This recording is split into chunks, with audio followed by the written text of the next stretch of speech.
मला राधाकृष्ण विखे पाटील आणि सगळ्या कमिटीला सांगायचंय, अरे बाबांनो, अगोदर भारतीय संविधानामधून जो कायदा निर्माण झाला त्या कायद्याला म्हणतात रिझर्वेशन ऍक्ट, तर वाचून घ्या. अशा प्रकारे एखाद्या गॅझेटरच्या आधारे आरक्षण देण्याची तरतूद कुठे आहे का? तो जरंग्या बोलतो, तुम्ही म्हणायला लागता हो र हो, हो र हो, हो र हो. असं नाही रे बाबांनो. गॅझेटरच्या आधारे कोणत्याच प्रकारे मागासलं ठरत नाही, एका वर्गातून दुसऱ्या वर्गात पाठवा असं ठरत नाही.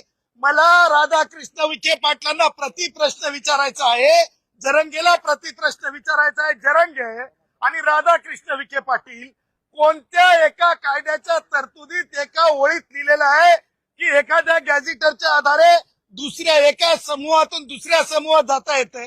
आणि गॅझेटरचा अर्थ काय? गॅझेट मध्ये पब्लिश झाल्याच्या नंतर वेगळं लागू करण्याची तरतूद कुठे आहे?